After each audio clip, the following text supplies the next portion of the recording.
Olá, amigo internauta, leitor do Jornal Diário de Suzano, seja muito bem-vindo ao OBS Entrevista. Hoje estamos recebendo o deputado estadual Rodrigo Gambale e você pode participar dessa entrevista encaminhando sua mensagem no WhatsApp do Jornal Diário de Suzano, que é o 975691373, 975691373, ou se você preferir, deixa sua mensagem na própria live da página do Facebook do Jornal Diário de Suzano.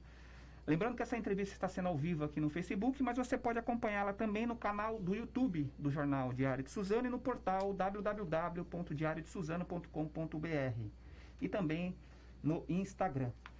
Deputado, muito obrigado pela sua presença, ter aceitado aqui o nosso convite para falar um pouco aí das ações, né, que têm sido implementadas na sua gestão na Assembleia Legislativa e também, é claro, da nova prefeita de Ferraz, a sua irmã Priscila Gambale. Eu queria que inicialmente o senhor desse uma saudação para o nosso internauta que está nos acompanhando. Como a gente está numa distância razoável aqui, a gente pode até tirar a máscara aqui. Meu amigo Edgar Leite, o pessoal do Diário de Suzano, a todos os que nos assistem e nos acompanham pela rede social e também principalmente aqueles que nos acompanham pela DS.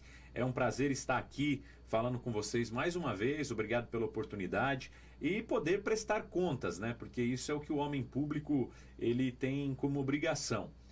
Prestar contas daquilo que faz, de como anda o mandato, o que tem feito pela cidade, pela região, pelo estado de São Paulo. Desde quando fomos eleitos, eu sempre tenho aceitado todos os convites que o Diário de Suzano tem feito, as imprensas aqui da nossa região, do estado, porque é a nossa obrigação estar falando para a população e dando o retorno daquilo que foi nos creditado através do voto nas eleições de 2018.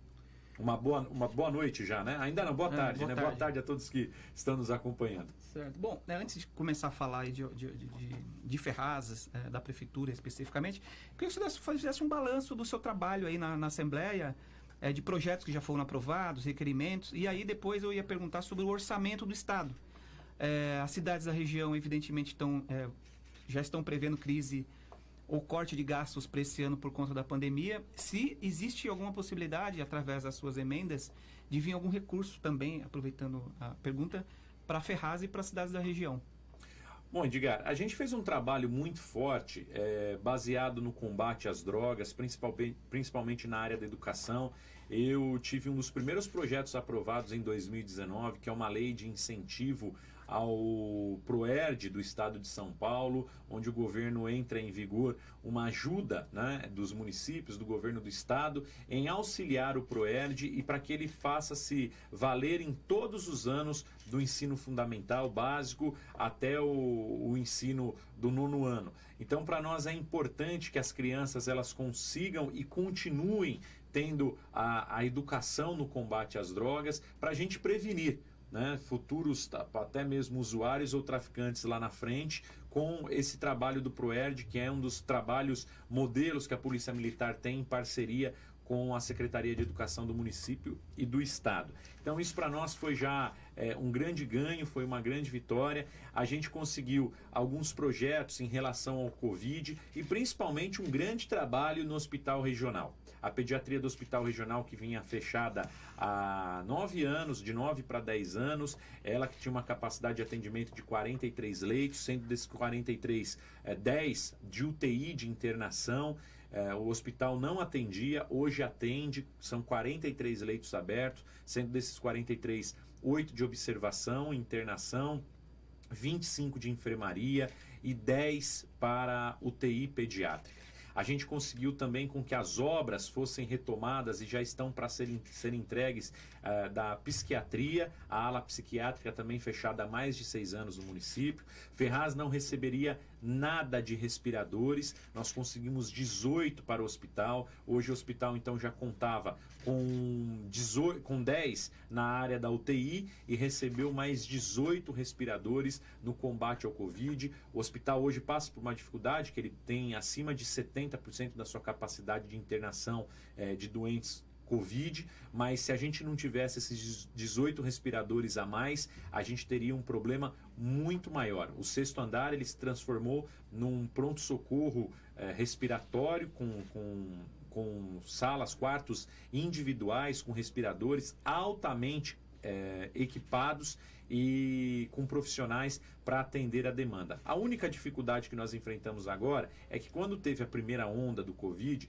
os exames e os atendimentos eletivos, eles foram retirados, né? Eles não poderiam ser atendidos nos hospitais, apenas o uso exclusivo para atendimento Covid. Hoje esse atendimento voltou à sua normalidade, então, além dos pacientes comuns do hospital, nós temos também em toda a rede, não é só em Ferraz de Vasconcelos, no regional, mas nós temos também os pacientes, os doentes que vão para fazer tratamento de Covid. Então é normal e natural que a demanda aumente bastante, mas a gente tem conseguido muitos ganhos, principalmente nessa área. Conseguimos, na Assembleia Legislativa, reduzir em 30% o salário dos deputados, com uma lei de aprovação por unanimidade da Casa, 50% de corte na verba de gabinete. Durante a pandemia, isso, durante, né? Na verdade, foi até 31 de dezembro. 70% de redução nos contratos que a Assembleia tinha. Então, nós conseguimos aí uma diminuição muito favorável e muito grande para que fosse repassado à saúde e no combate ao Covid em todo o Estado. Como que tá as suas comissões? Quais comissões você faz parte na Assembleia? Hoje eu faço parte da Comissão de Transportes como titular e também na Defesa do Consumidor. E sou suplente na de Assuntos Metropolitanos. Transportes não metropolitanos, né? Transporte inclui tudo. Ele inclui transporte e comunicação, transporte rodoviário, Artesp, então tudo que é esse tipo de transporte. Assuntos e comunicações também, tudo que é ligado às empresas de telecomunicações, comunicação de rádios, né, em quesito do Estado, enfim.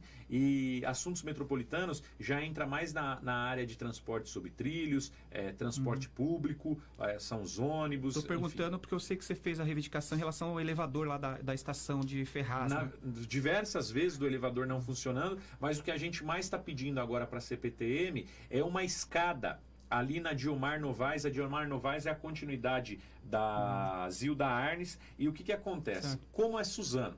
Hoje, o cidadão, o suzanense, ele não precisa atravessar a rua para pegar o trem. Sim. Ele pode entrar ali pela praça, né, do outro lado da rua da estação, ele sobe por uma escada, atravessa por uma passarela e embarca no trem. Ferraz, quando você vai pegar o ônibus, você precisa atravessar a pé a rua. Então isso gera um trânsito muito grande e um semáforo que tem ali na Diomar Novaes. Se a gente conseguir que a CPTM faça uma escada no outro lado da calçada, a pessoa, ao invés dela atravessar a rua, ela vai entrar pela Praça Independência dentro da escada rolante da CPTM, passa por cima da avenida e desce na outra escada. E aí você acaba deixando um fluxo livre, porque ali na Diomar Novaes gera um trânsito muito grande por esse semáforo, que serve única e exclusivamente para travessia de pedestres para tomar o ônibus do outro lado da avenida.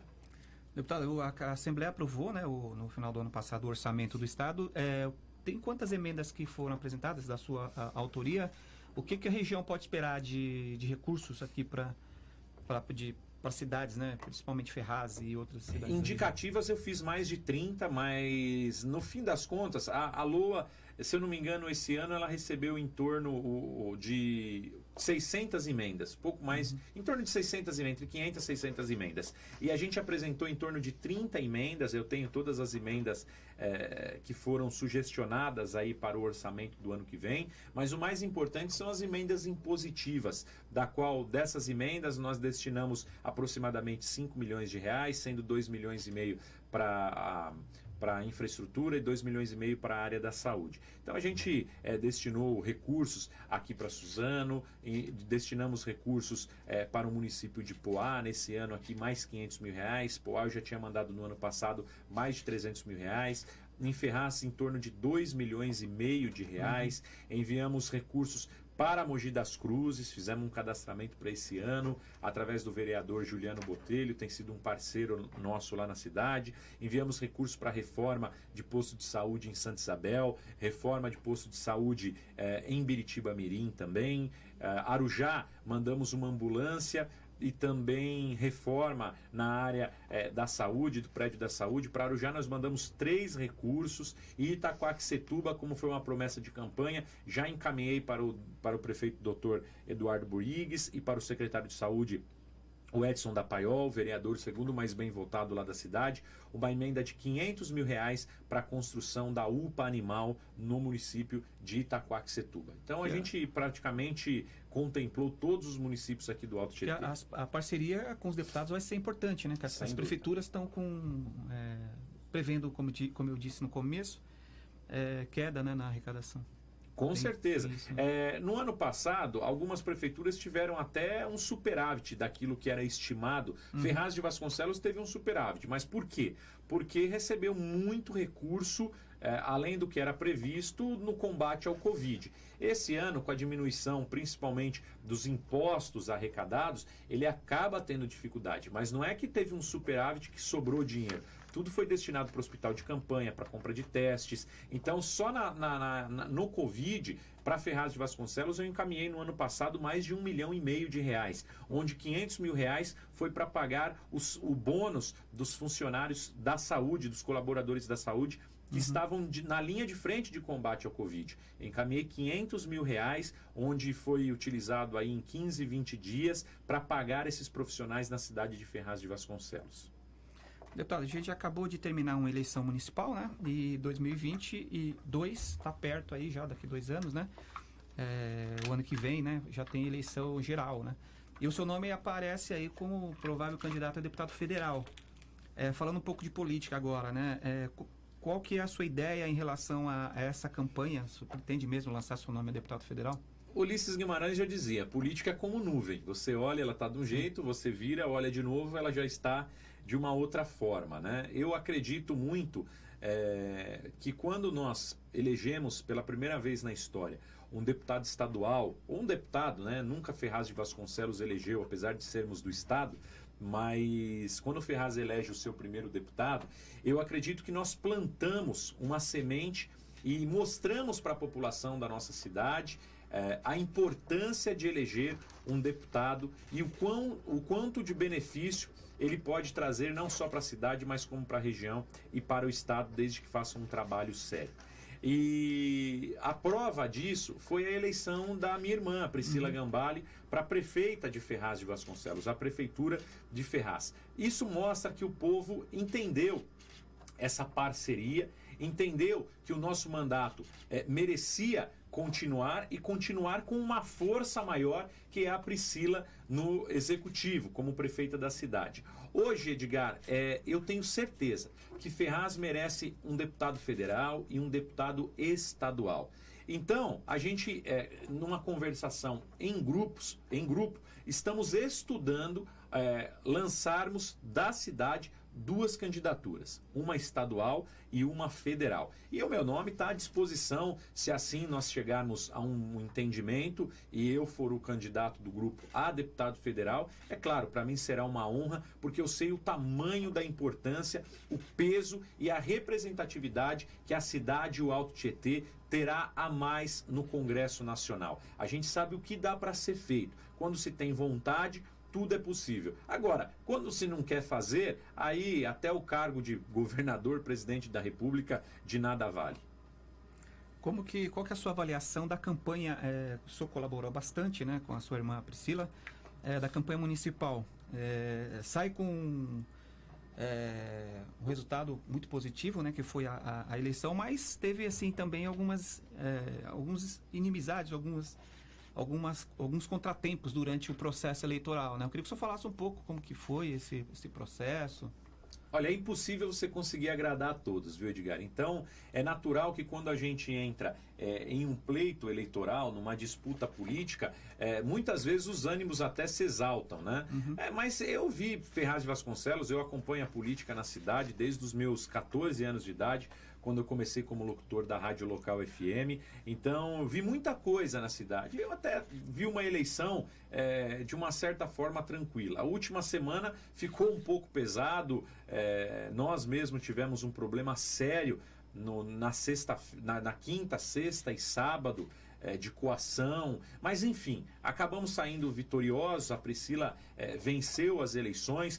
mais uma vez, eu acredito que a semente que nós plantamos dessa parceria entre governo do Estado, entre tudo que Suzano evoluiu e Mogi das Cruzes evoluiu, foi devido aos seus deputados eleitos. A população de Ferraz de Vasconcelos, creio eu, que entendeu esse recado. E a nossa cobrança, a nossa expectativa de um bom governo, de um bom mandato, dessa parceria, ela é multiplicada por mais de 10 vezes, né? Então tem um grande peso. Mas para quem tem acompanhado as redes sociais da prefeita e também a minha, tem visto que a gente não parou de trabalhar desde a época de antes mesmo da campanha. Sim. Então o mandato dela está acontecendo como ela estivesse fazendo campanha. Tem gente que fala, Priscila, agora você é prefeita, não precisa mais fazer campanha. Daqui a pouco eles vão perceber que é o ritmo dela. Priscila é incansável. Quando o grupo definiu pelo nome dela no início do ano de 2018, eu sabia que era a melhor opção. Porque eu conheço a minha irmã. A minha irmã é a cópia da minha mãe. São determinadas, guerreiras, batalhadoras, sustentam suas próprias famílias, são dedicadas. E quando tem um objetivo, quando tem uma meta na sua vida, não larga enquanto não sair com a vitória. Então eu sabia que a popularidade que o nosso mandato teve e a eleição para deputado que nos trouxe para o sobrenome Gambale, para o meu mandato como deputado estadual, ajudaria muito a Priscila. Só que a população entendia que era um momento de eleger alguém que tinha trabalho. E a Priscila precisava mostrar esse sacrifício. Precisava mostrar que ela era determinada, que ela era lutadora, que ela era uma guerreira, que ela saberia fazer bem feito, seria uma grande administradora. E eu não tenho dúvidas, Edgar, que ela já está fazendo mais em 2 semanas do que as últimas gestões apresentaram em 4, 6, 8, 10, 12 anos. E pode ter certeza, Priscila surpreenderá e será a melhor prefeita, unissex, não precisa nem falar de homem e mulher, mas será a melhor prefeita, prefeito da história da cidade de Ferraz de Vasconcelos. Bom, eu queria abordar, aproveitar a sua presença aqui, 2 assuntos relacionados à Assembleia Legislativa, né? Um que as pessoas geralmente perguntam bastante, que é em relação ao aumento do ICMS, né? O projeto foi aprovado pela Assembleia, né? Eu queria saber por que o senhor votou a favor, como que é esse projeto. Muitas pessoas estão criticando, né? Teve até protesto já em São Paulo por conta disso. Eu vou te fazer uma colocação muito simples do que houve, né? São 2 coisas que, no final das contas, ele dá no aumento, mas que quando você vota não é assim. Por exemplo, por que a Ford saiu do Brasil? A notícia correu. De acordo com o presidente, é porque eles pediam isenções fiscais e benefícios fiscais, subsídios, que de 99 até 2020 totalizaram 20 bilhões. O que acontece? O que foi votado na Assembleia Legislativa não foi o aumento de ICMS, mas sim a redução de subsídios. Então, haviam descontos, subsídios, haviam diversos investimentos em alguns setores que foram cortados através da lei que foi votado o PL 529, porque o Estado precisava fazer um balanceamento dos seus custos, dos seus gastos, através de aumento de arrecadação, porque senão ia ter um custo muito elevado, pouca arrecadação e iria colapsar. Essa reforma tributária que aconteceu no estado de São Paulo, gradativamente acontecerá em todos os estados do Brasil. Obrigatoriamente, ela deverá ocorrer em todos os estados. A única diferença é que São Paulo acabou se antecipando e no ano que vem, creio eu, terá um poder de investimento, retomada da economia muito mais rápida e muito mais forte do que os outros estados no Brasil. Só que algumas coisas nós lutamos para cortar. Por exemplo, para não deixar com que tramitasse. A FAPESP, que é o Fundo de Investimento em Pesquisas no Estado, ele teria um corte de 3 anos de devolução daquele valor que não fosse utilizado ao final do ano de investimento. Nós conseguimos reduzir para 1 ano, de 3 para 1, e depois conseguimos deixar ela fora do processo. Então a FAPESP continuará recebendo o mesmo valor de investimento baseado no ICMS. As universidades estaduais dentro da mesma situação da FAPESP, que é relacionada à ciência, tecnologia e pesquisa. A cesta básica, o valor da redução de subsídios dos alimentos foram tirados. Os valores de medicamentos foram retirados. Então, alguns valores, por exemplo, como a própria empresa de álcool. A empresa de álcool, quando ela exporta as usinas, elas não podem ter subsídio no país. O que elas estão pedindo agora para a Assembleia Legislativa? Para aumentar o imposto, para o exterior não entender que ela tinha subsídio no país e agora ela perdeu o subsídio e deixar de poder exportar para fora do país, do Brasil. Então, alguns cortes, né, que foram feitos foram nos subsídios e não no aumento em si do imposto. Mas é claro, na ponta da caneta, na ponta do lápis, vai dar um aumento maior no produto final. Sim. Só que são reduções de subsídios. Eu vejo muitos que criticaram o próprio governo do estado, falando, olha, mas tirou o subsídio e aumento de imposto. Tá bom, então se for por esse lado, o que aconteceu com a saída da Ford? Então mantinha o 1 bilhão por ano de subsídio, é subsídio do mesmo jeito. Aí cabe a quem está nos ouvindo julgar e avaliar. Certo. O episódio do final do ano passado, né, que foi durante a votação lá do orçamento do Estado, com a deputada Isa Pena, né? Ela acusou lá o deputado de assédio, né? E como que está essa questão? O que o senhor achou dessa... Qual que é a sua opinião sobre esse episódio, né? E me parece que a Assembleia vai investigar esse caso também. Tem um conselho de ética na Assembleia Legislativa que provavelmente passará esse caso a ser julgado. Esse conselho de ética, essa comissão, eu não me recordo se ela é composta de 11 ou 13 membros, porque as comissões da Assembleia, elas são de 11 e 13. Se eu não me engano, a comissão de ética, ela tem 11 membros. Então, os deputados evitam muito falar sobre o assunto, porque é algo que será julgado lá dentro da casa, principalmente aqueles que têm o direito a voto na comissão de ética, porque se ele antecipa, né, a decisão, porque para ter esse julgamento vai ter toda a exposição de fatos, a deputada ela vai fazer as suas argumentações, o deputado Fernando Cury fará a sua defesa junto à comissão, e essa comissão pode acarretar no final dela na cassação do mandato do próprio deputado. Pelas imagens que a gente viu, a gente não entende muito bem qual foi o fundamento daquilo que ocorreu. Mas eu creio que, principalmente por estarmos vivendo lá dentro da casa, é importante que a gente acompanhe como será esse julgamento, como que será o decorrer dos fatos e ter uma decisão mais bem definida para estar avaliando e principalmente julgando e falando na imprensa quais são os argumentos que foram utilizados. Eu vi que o próprio partido do Fernando Cury optou pela expulsão dele no partido no seu conselho de ética interna. Certo. Bom, eu queria falar um pouco da administração da Priscila. O senhor falou que em 2 semanas já fez bastante coisa, tem uma parceria muito importante com o seu mandato. Que, por exemplo, a questão da regularização fundiária, né? Eu queria que o senhor falasse um pouco como que vai ser essa parceria, né? Que a população de Ferraz pode esperar aí dessa parceria do seu mandato com a prefeita. Até porque a cidade é carente, né? Uma das cidades mais pobres do estado e os recursos são escassos. Eu queria que o senhor falasse, já aproveitando a pergunta, falasse um pouco dessa questão da regularização fundiária. Acho que foi da Fazenda Itajuípe, né? Que teve Isso. agora.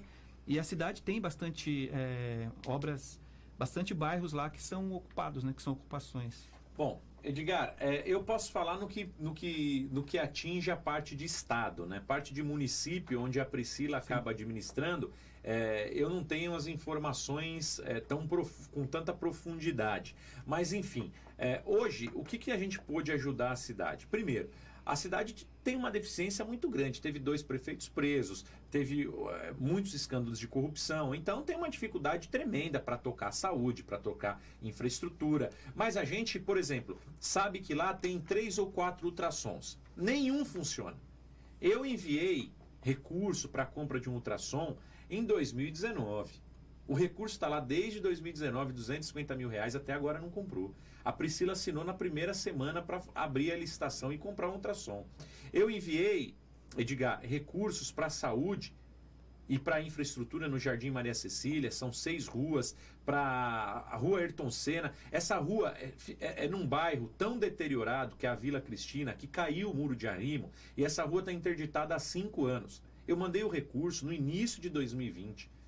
A Priscila assinou uns 6, 7 recursos meus que estavam simplesmente parados, aguardando apenas a assinatura do prefeito para licitar a obra. Então, muita coisa do que faltava lá é vontade. Hoje é visível que está tendo uma troca de lâmpadas de vapor de mercúrio e sódio por LED. São 3.500 lâmpadas na primeira leva. Será efetuada a troca na cidade, trazendo mais claridade, iluminação, segurança e tranquilidade para a população. A gente encaminhou recursos para pavimentação, para asfalto, para a área da saúde. Conseguimos a regularização de 2.044 apartamentos no CDHU.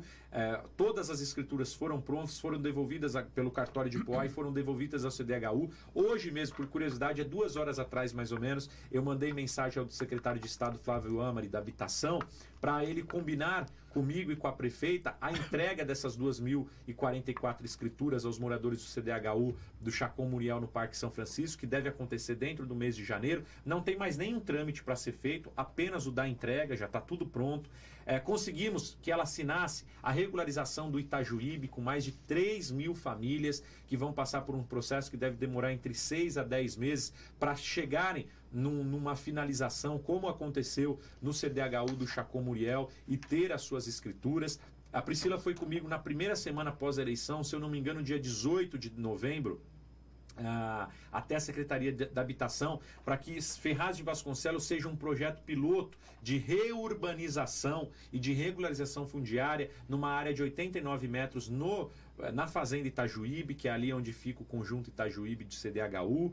Enfim, conseguimos 5 milhões de reais para pelo FEIDRO, para a construção de um piscinão, um reservatório com 18 milhões de litros de água atrás do bombeiro. Isso vai resolver em muito os problemas da enchente no centro de convenções, na área central da cidade. Inclusive no bombeiro também, atrás que enche, do bombeiro, que derruba o muro. Então, a Priscila deve iniciar essa obra, a prefeita, eu chamo de Priscila, porque ainda tenho que me habituar que ela é prefeita, né? É minha irmã por 35 anos.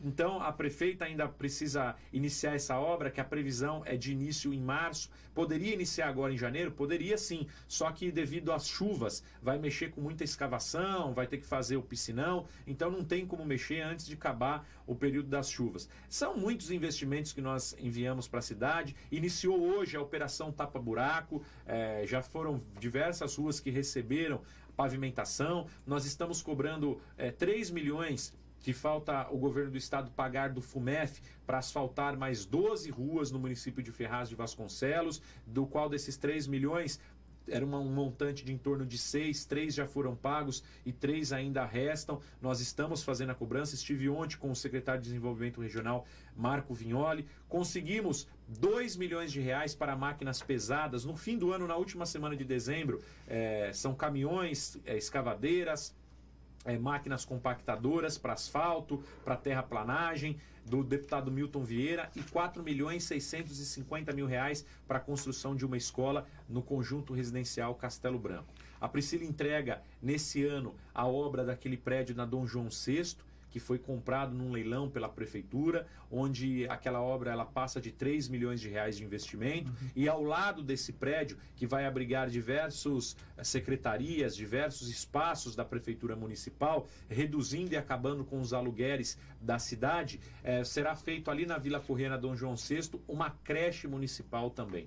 Então são algumas ações que já vêm sendo divulgadas na cidade, em parceria com o governo do estado, em parceria com o nosso mandato como deputado, que eu tenho certeza que fará com que a cidade cresça, evolua e saia desse ostracismo que ela se encontra há tantos anos. O senhor tem aberto as portas para ela nas secretarias, né? A gente tem visto aí várias reuniões, inclusive ela participou até de reuniões do secretariado do João Dória, né?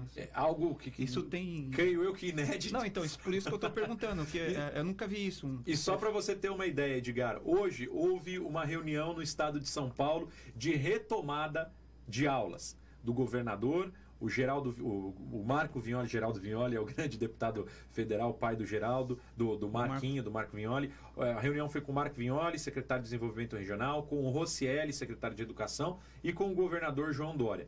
Foram para todos os prefeitos do estado de forma remota. Adivinha quem era a prefeita que estava no palácio de forma presencial?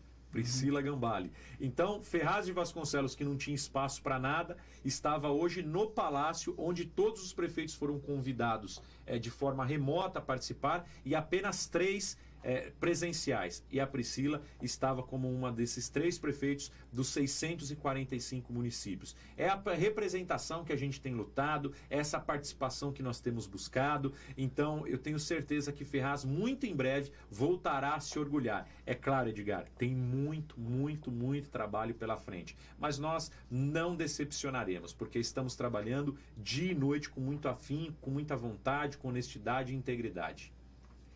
Eu queria que o senhor fizesse uma avaliação do secretariado dela. É evidente que, claro, ela que decide, né? Ela que tomou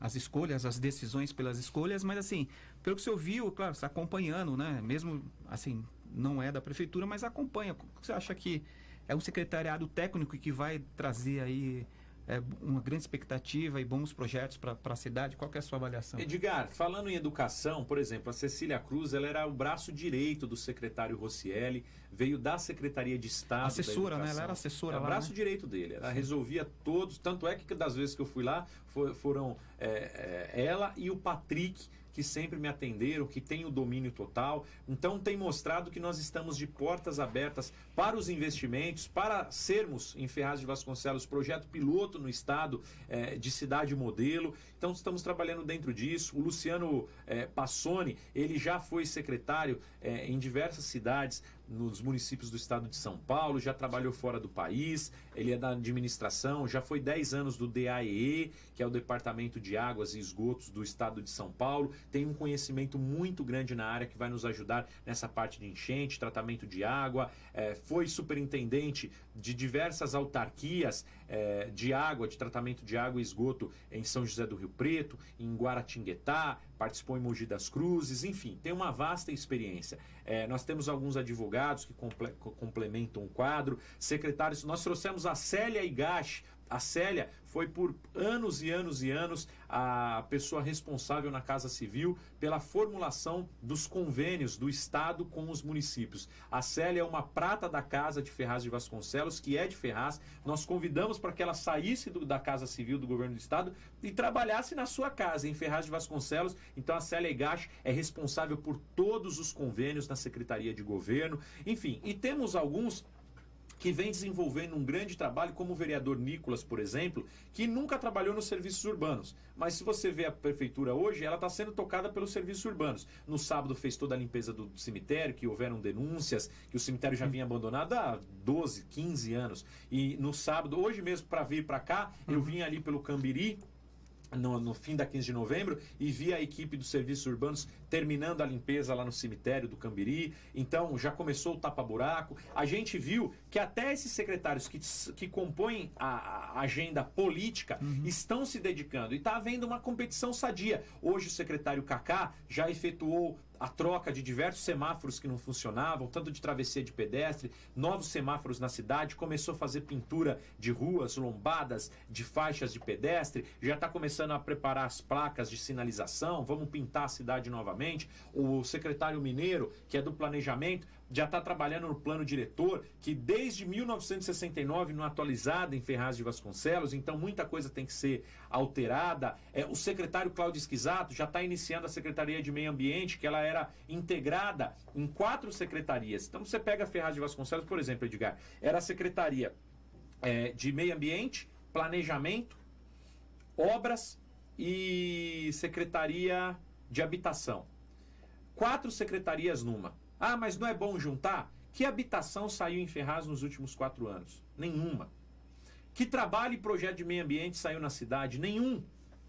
Que projeto de planejamento, de plano diretor que houve em Ferraz de Vasconcelos? Nada.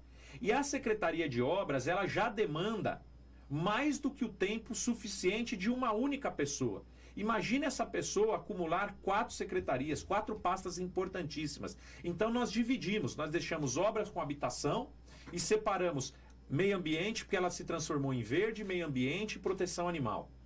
E o planejamento isoladamente. Nós dividimos isso. O vereador Cláudio Esquisato já está montando a secretaria dentro do Parque Nosso Recanto para não precisar pagar aluguel. A Secretaria de Cultura que paga aluguel hoje já está indo para, montando também dentro de uma outra área no Parque Nosso Recanto. Nós vamos reduzir todos os custos da cidade de acordo com a vontade da prefeita Priscila Gambale, para fazer com que a cidade, que já não tem nada de poder de investimento, possa ter pelo menos um oxigênio para conseguir trabalhar. Então eu tenho visto com muito bons olhos a escolha dos secretários e principalmente os políticos que abriram espaço para os vereadores suplentes do nosso grupo ocuparem espaço na Câmara, conhecer, poder trabalhar, dar sua contribuição para a cidade, e esses vereadores que ocuparam cargos como secretários estão, eu como deputado vendo de fora, me surpreendendo muito, porque eu estou vendo toda a animação e vontade de trabalhar que eles estão tendo. Até porque a cobrança deles na rua é muito maior do que um secretário que não tem popularidade. Sim. A prefeita Priscila Gambale foi obrigada, né, a demitir, ontem, foi anunciado ontem, 29 servidores da saúde, né, num momento difícil, né, que a gente está vivendo, que é a questão aí da pandemia. E é uma ação que já vem de, acho que 2016, né, que o Ministério Público solicita que a prefeitura faça a troca de 117 funcionários, né? Como que você acha que vai ser resolvido isso? É um problema, né? Assim... A prefeita, ela sempre me pede orientações e, dentro da medida do possível, eu acabo ajudando. Nós conversamos sobre esse detalhe, até ela me falou sobre os pareceres jurídicos da prefeitura, do jurídico. Só para você ter uma ideia, Edgar, já era para ter sido feita a exoneração antes mesmo de 2016. E aí houve uma indicação para fazer essa exoneração dos seletistas, que são os contratos de trabalhos temporários. Como é que você é contratado numa função temporária e fica 25 anos trabalhando? 25 anos não é ser temporário. Então, o que acontece? O Ministério Teria Público... que regularizar isso. Exatamente. Né? Aqueles que entraram após a lei de 88. Então, o que acontece? Se você continua... Pelo que eu vi do parecer jurídico, pelo que eu vi das ações, o Ministério Público ingressou com uma ação pedindo para que a prefeitura exonerasse esses seletistas. E não são apenas 29, são 325, se eu não me engano. E aí, os governos foram postergando. Em 2018, eles falaram de novo. Então, agora não tem mais conversa, está irregular. O Tribunal de Contas rejeitou isso, aprovou, ele recomendou como irregularidade. O Tribunal de Contas diz o seguinte: isso é irregular e está sendo pago. O que vai acontecer, Edgar, em 1, 2, 3 meses? O Ministério Público, o Tribunal de Contas, eles não vão mais solicitar, eles vão ingressar com uma ação civil pública contra a prefeita, de improbidade administrativa. E isso pode culminar na cassação dela. Porque é um problema que não é dela, mas que passa a ser se ela não toma uma atitude. E o secretário jurídico, na gestão passada do prefeito Zé Biruta, sofreu um inquérito policial porque eles estavam argumentando que o secretário estava prevaricando, que ele tinha as informações na mão e não tomava iniciativa. Então ele tinha que ser enquadrado em uma ação policial, um inquérito. E isso não prejudica, apesar de ser uma coisa que é obrigada a fazer, ela não tem escolha, né? Não prejudica um pouco o atendimento público da prefeitura? Quando foi feita a contratação da Organização Social de Saúde, que o contrato, eu não sei até quando vai, mas ainda corre pelo ano, como que eles justificaram? Isso eu acompanhei desde o ano passado. Uhum. Como que eles justificaram, antes mesmo da eleição, a contratação da organização de saúde, sendo que não tinha recurso, provimento, para conseguir fazer o pagamento? Eles justificaram que eles colocariam essa terceirizada e substituiriam esses funcionários que estão de forma irregular para que eles fossem substituídos por esses novos prestadores de serviço. Então, essa lista não foi a Priscila que fez. Essa lista é do ex-prefeito Zé Biruta. Inclusive, todo o trâmite e processo é dele, baseado nas novas contratações que foram realizadas pela Organização de Saúde. Deputado, a gente está caminhando para o final da nossa entrevista, mas eu queria saber assim, a sua opinião em relação às ações do Estado e também dos municípios, em relação às ações de combate ao coronavírus e a sua opinião sobre a vacina que está marcada aí para o dia 25 de janeiro, mas pode ser até antes no estado de São Paulo. Exatamente. A nossa expectativa é a melhor possível. Eu acredito que os testes sendo comprovados que não gera nenhum tipo de contraindicação mais severa, o risco vale a pena, viu, Edgar? Eu já tive Covid, uns 2 meses depois que iniciou a pandemia, nunca fiz a divulgação. Eu fui divulgar no final do período eleitoral, porque na cidade chega a ser... Seria cômico se não fosse trágico. Diversos candidatos utilizando a doença como uma novela mexicana, do emocional, gravação, chorando, simulando falta de ar. Foi algo impressionante. Então eu preferi não divulgar, eu me isolei. Teve sintomas? Você teve sintomas? Eu no 5º dia, eu tive um dia de uma febre, só que eu tenho uma infecção de garganta normalmente 2 vezes por ano. Eu achei que fosse da infecção. Eu tive uma febre muito fraca no primeiro dia, já me recolhi, fiquei em casa. No segundo já melhorou, tive uma indisposição, como se você tivesse passado uma noite sem dormir. Certo. Eu passei por 4 dias assim que foi diminuindo, mas bem leve. No 5º dia no 4º dia eu perdi o paladar e o olfato e o paladar. Depois de 5 dias eu recuperei o olfato e paladar e demorei mais 2 para recuperar 100%. Os únicos sintomas que eu tive foram esses. Nos 4 dias, uma pequena indisposição. Não tive dor de cabeça, não tive nada disso. Não tive tosse, não diminuí a minha oxigenação. Comprei um daquele oxímetro e fui testando sempre acima de 97% de oxigenação. Então, assim, não me ocasionou nenhum tipo de problema. E aí acabei não divulgando nem nada, porque não quis fazer daquilo uma novela para fazer comoção popular com algo tão grave, uma pandemia que tirou a vida de tanta gente no mundo. Tá certo. Deputado, queria agradecer muito aqui a sua presença, né? Os esclarecimentos foram dados aí.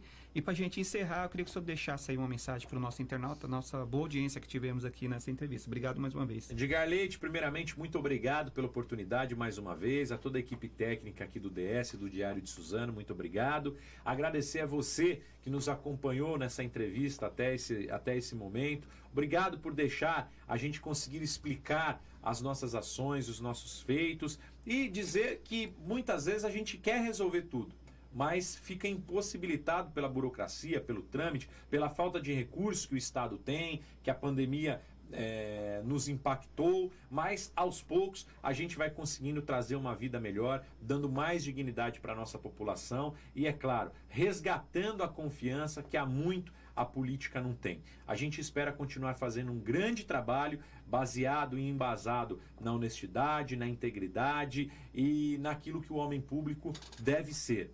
Uma pessoa facilitadora da qualidade de vida da população mais carente, mais sofrida.